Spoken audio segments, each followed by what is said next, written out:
Another day, another story. Introduction. Santiago, the shepherd, arrived at an abandoned church with his herd, seeking shelter for the night. Using his jacket as a makeshift broom, he swept the dusty floor before settling down.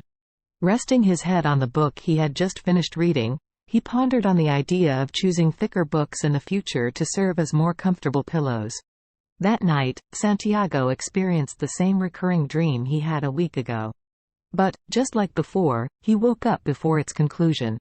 Although his parents had hoped he would become a priest, his lifelong yearning was to explore the world.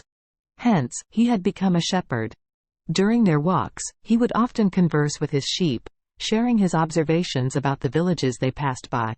However, in recent days, his conversations with the sheep revolved around one particular topic: the girl. She was the daughter of a merchant who resided in the village they would reach in 4 days. Santiago had visited the town once the previous year. The merchant owned a dry goods shop. As Santiago gazed at the sun, he estimated that he would reach Tarifa by midday. Suddenly, a memory flashed through his mind: the presence of an old woman in Tarifa who could interpret dreams. Intrigued, Santiago decided to seek her guidance. The old woman welcomed him into her room, eager to hear more about his dream. Santiago recounted his dream to the woman, explaining that he found himself in a field with his sheep when a child appeared and began playing with the animals. The child continued playing with the sheep for a considerable time but then, unexpectedly, took Santiago's hands and transported him to the Egyptian pyramids. At the pyramids, the child said, "If you come here, you will find a treasure." However, just as the child was about to reveal the treasure's exact location, Santiago woke up. This had happened twice. Silence enveloped the room as the old woman pondered the dream's meaning. Then, after a while, she broke her silence and requested Santiago. She asked him to swear that he would give 1/10 of his treasure in exchange for her interpretation.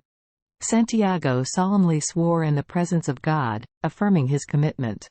With the oath taken, the old woman revealed her interpretation. The boy must journey to the pyramids in Egypt, for there, he would discover a treasure that would bestow great wealth upon him. Believe in your dream. Disheartened by the interpretation, Santiago decided never to believe in dreams again. The boy headed to the market in search of something to eat. Determined to choose thicker books, he exchanged his previous one for a new read.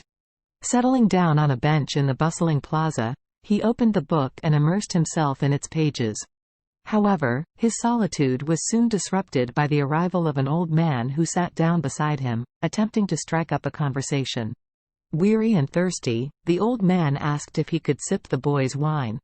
Hoping to be left alone, the boy handed over his bottle. But the old man desired more than a drink, to talk. Curiosity getting the better of him, the boy inquired about the old man's origins. To his surprise, the man claimed to be the king of Salem. Skeptical of the old man's proclamation, the boy replied, "My name is Melchizedek," leaving no room for further discussion. Eager to gather his sheep and continue his journey, the boy requested his book back. However, Melchizedek proposed a trade. He would reveal the secret to finding the treasure if the boy gave him 1/10 of his flock. Caught between his flock and the pursuit of treasure, the boy faced a difficult choice.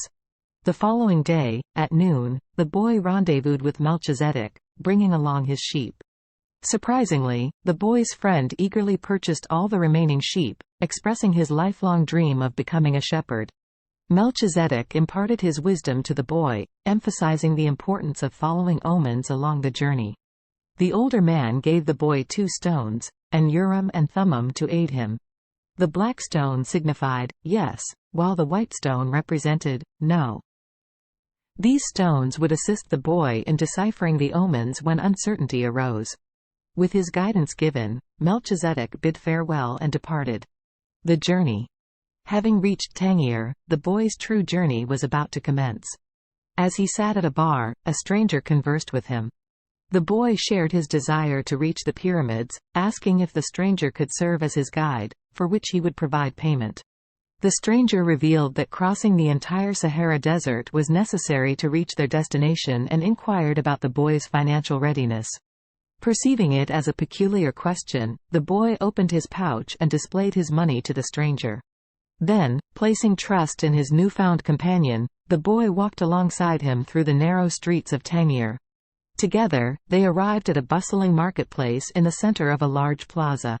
The boy remained watchful of his companion, aware that all his money rested in his presence. Then, suddenly, his eyes caught sight of the most beautiful sword he had ever seen. Determined to acquire it upon his return from Egypt, he requested his friend to inquire about its price. However, to his dismay, his companion had vanished without a trace when he turned back. Filled with uncertainty, the boy chose to wait, hoping his companion would eventually return. Yet, as time passed, his companion never reappeared. The crystal merchant began his day with the same familiar anxiety he experienced every morning. For 30 years, his shop had stood at the top of a hill street, with few customers passing by. Once, his shop flourished, frequented by Arab merchants and French and English geologists.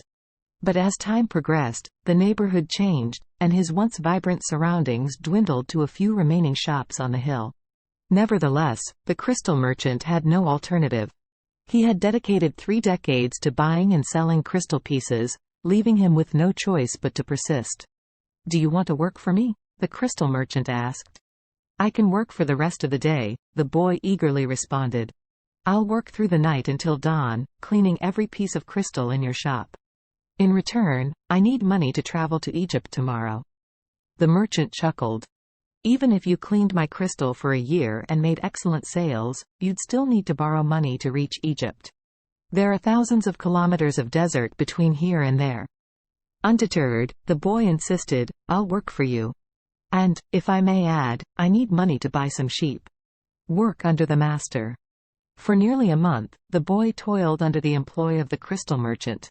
He calculated that continuing at this pace would take a year to amass enough funds to purchase the desired sheep. Determined to expedite the process, an idea took hold in the boy's mind. "I would like to build a display case for the crystals," he proposed to the merchant. The merchant, who had never considered such an addition before, responded, "Why not? Let's give it a try." Over the next 2 months, the new display case attracted numerous customers to the crystal shop. With this development, the boy estimated that 6 more months of work would enable him to return to Spain with enough money to buy 60 sheep and perhaps even more. One afternoon, while observing a man complaining at the top of the hill about the lack of refreshment options after such a climb, a brilliant idea struck the boy. "Let's sell tea to the people who climb the hill," he suggested to the merchant. The merchant initially expressed doubt, citing the presence of numerous tea vendors in the vicinity. However, the boy persisted, "But we could serve the tea in crystal glasses. People will enjoy the tea and want to buy the glasses." Intrigued by the proposal, the merchant agreed to give it a shot. The idea proved successful, attracting a steady stream of visitors eager to experience this unique offering, which breathed new life into their trade. Before the break of dawn, the boy awakened, marking 11 months and 9 days since his arrival on the African continent. He now possessed a substantial sum of money, a sufficient amount to purchase 120 sheep, obtain a return ticket, and even secure a license for importing African goods into his homeland. "Today, I leave," he declared to the merchant. "I have the money I need to buy my sheep." Seeking the merchant's blessing, the boy anticipated his support. "I'm proud of you," the merchant responded.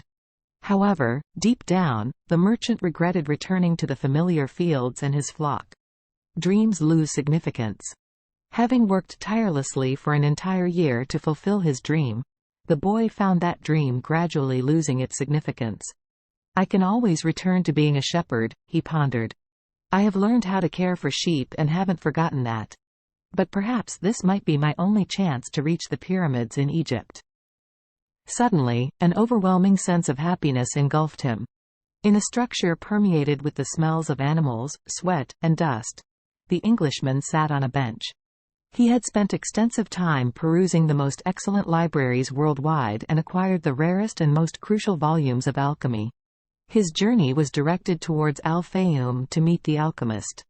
Outside, an enormous caravan was being prepared for a perilous crossing of the Sahara, set to pass through Al-Fayoum.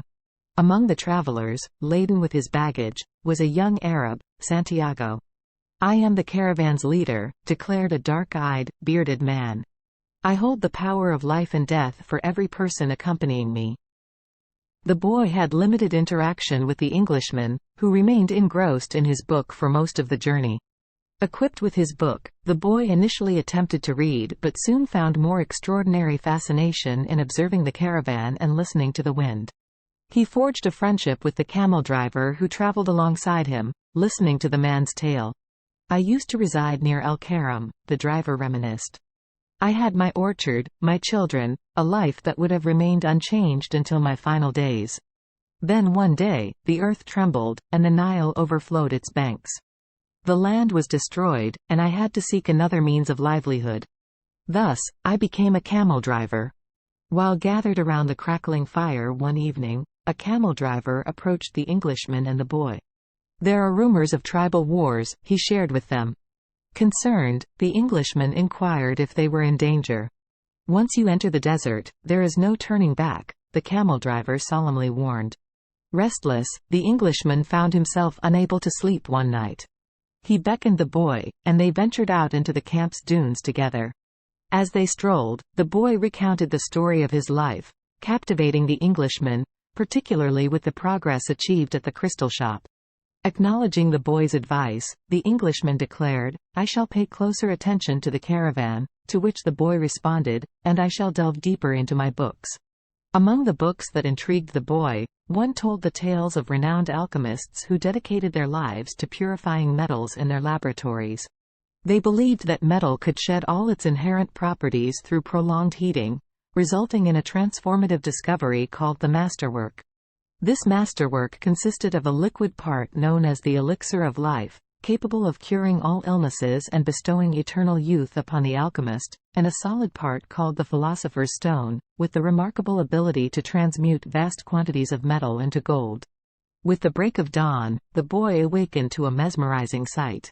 The small stars of the previous night had been replaced by an unending row of date palms stretching across the entire desert. "We've done it," exclaimed the Englishman, who had risen early. Finally, they reached the oasis, where they would remain until the tribal conflict subsided. Meanwhile, the boy contemplated his treasure, reminding himself not to grow impatient. Assigned a spot in a tent with 5 other young men, he shared stories of his shepherd life and was on the verge of recounting his experiences at the crystal shop when the Englishman entered the tent. "I've been searching for you all morning," he announced, leading the boy outside. "I need your help in finding the whereabouts of the alchemist." The search. Initially, they embarked on their own search, scouring every corner of the vast oasis. Finally, exhausted and realizing they had squandered nearly the entire day, the Englishman sat with the boy near one of the wells. Curious, the boy approached a woman who had come to fetch water. Politely, he inquired about the alchemist's whereabouts at the oasis. The woman, in a hurry, confessed she had never heard of such a person before hurrying away. Pondering the situation, the boy remarked, "I had never heard of alchemists before. Perhaps no one here knows either." The Englishman's eyes lit up with a realization. "That's it. Maybe no one here knows what an alchemist is. Find out who heals the people's illnesses." Finally, a veiled young woman approached, balancing a vessel on her shoulder. Eager to gather information about the alchemist, the boy came to her, and as she smiled, he reciprocated. "What is your name?" he asked. "Fatima," she replied. Seizing the opportunity, the boy inquired about the man known for curing people's ailments. Fatima regarded the southern direction, implying that the enigmatic figure resided there. After filling her vessel with water, she bid them farewell. The next day, the boy returned to the well where the Englishman stood gazing at the vast desert. Finally, their search for the alchemist had yielded results. The Englishman wanted to learn the art of transmuting lead into gold. The alchemist responded, "Go ahead and try." As the Englishman departed, Fatima arrived, her vessel ready to fetch water. Sensing the opportunity, the boy revealed his intentions. "I want you to be my wife." "I love you," he confessed. Overwhelmed, Fatima accidentally dropped her container, spilling the water. "I will wait for you here every day. I have crossed the desert searching for a treasure near the pyramids, and though the war seemed like a curse, it has now become a blessing for leading me to you." Having spent almost a month at the oasis, the caravan leader called a meeting for all the travelers. "We are uncertain when the war will end, and therefore, we cannot continue our journey," he announced. The battles might persist for an extended period. People dispersed, returning to their respective dwellings, while the boy sought out Fatima that afternoon. Dreamily, she shared, "Since childhood, I have dreamt that the desert would bestow upon me a magnificent gift. Now, my present has arrived, and it's you." The boy, moved by her words, affirmed, "I am a part of your dream. That is why I want you to continue towards your goal." The Alchemist. The following morning, deep in contemplation, the boy sensed a movement above him. Looking skyward, he spotted a pair of hawks soaring high. In a swift dive, one of the hawks unveiled a fleeting image: a fearsome army, brandishing their swords, descending upon the oasis. This revelation enabled the boy to rendezvous with the alchemist. "Tomorrow, sell your camel and purchase a horse," advised the wise figure. The boy complied, and the next night, he presented himself to the alchemist with a horse. "I am going with you," the boy declared, finding profound peace within his heart. The alchemist confirmed, "We shall depart before sunrise tomorrow." Meanwhile, the boy sought out Fatima one last time. Together, the alchemist and the boy embark on their journey. In silence, they traversed the desert for 2 more days, inching ever closer to the culmination of the boy's quest. They rode throughout the day, and as the afternoon drew close, they stumbled upon a Coptic monastery. The alchemist approached the gate and requested the use of the kitchen. A monk dressed in black appeared and granted the alchemist's request. The alchemist ignited a fire inside the kitchen, and the monk provided him with a piece of lead. The alchemist placed the lead in a pan and let it cool. When the pan had cooled completely, the boy examined it and discovered that the lead had transformed into gold, taking the shape of the pan. The alchemist divided the gold disc into 4 parts, distributing them among himself, the boy, and the monk. With farewell, the alchemist bid the boy goodbye, and the boy reciprocated the sentiment. Now alone, the boy embarked on his solitary journey, walking along the boy's road through the desert for several hours. He listened intently to the wisdom that was difficult to put into words. Finally, after a while, he reached the pyramid, the culmination of his quest. Throughout the night, the boy remained at the chosen spot, eagerly anticipating the discovery of the treasure. However, as dawn broke, the boy was confronted by several figures approaching him. Curious about his presence, they demanded to know what he was doing there. Though the boy remained silent, one of the figures mentioned the need for money and speculated that the boy possessed more hidden gold. Forced by their coercion, the boy continued to dig, but to his dismay, he found nothing. The men resorted to violence as the sun rose, beating the boy mercilessly. The boy finally screamed at them in pain, confessing that he was digging for treasure. Bloodied and bruised, he recounted his recurrent dreams of a hidden gem near the pyramids of Egypt. Considering the boy's story, the group leader instructed the others to leave him. Before departing, he returned to the boy and taunted him, highlighting the foolishness of following a recurrent dream. The leader revealed his experience of dreaming about a treasure in Spain near a ruined church where shepherds and their sheep slept. Yet, he dismissed the dream as mere fantasy, refusing to cross the desert in pursuit of it. The men vanished, leaving the boy standing amidst the vast desert. Filled with joy, the boy gazed once more at the pyramids, for he now knew the actual location of the treasure. Determined, he went to a small, abandoned church, where he began to dig. And there, as his heart had yearned, he discovered the hidden treasure. True to his promise, the boy offered the old woman 1/10 of his newfound wealth, and then he returned to Fatima. Thus, the story comes to its conclusion. These captivating stories offer us valuable insights to ponder. Here are 4 lessons that we can derive from them. 1. First, the treasure lies within you, but you must venture out to discover it. 2. Listen to the whispers of your heart, for it guides you towards your true destiny. 3. The secret of life is to embrace resilience, to rise 8 times, even after falling 7. 4. Love is not a hindrance but an impetus on our journey. 4. Those who genuinely care for us want our happiness and will accompany us on our path. Thank you, my friends, for joining me on this journey. I hope you have enjoyed this summary. By embracing these lessons, may you soar to great heights. If you wish to delve deeper into these stories, please order and read the book. The link is provided just below. The Alchemist Book Review. The Alchemist, by Paulo Coelho, is a mesmerizing tale that follows a young shepherd named Santiago on his quest for personal and spiritual fulfillment. Set in the backdrop of the mystical and enchanting desert, Coelho weaves a beautiful narrative filled with symbolism and wisdom. Through Santiago's encounters with various characters and his own introspection, the book explores themes of following one's dreams, listening to one's heart, and finding one's purpose. With its lyrical prose and profound insights, The Alchemist is a timeless masterpiece that inspires readers to embark on their own journey of self-discovery and embrace the wonders of the universe. Thank you for joining us on this path of growth. At Success Through Habit, our commitment to your success is unwavering. As you engage with our community, you'll gain strategies, resources, and connect with a network of like-minded individuals. Let's take the first step together.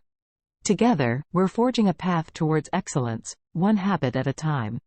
Your subscription is your commitment to your personal growth journey, and your likes amplify our collective momentum. As we like to say, success is sweeter when shared, so hit that subscribe button and let's soar together.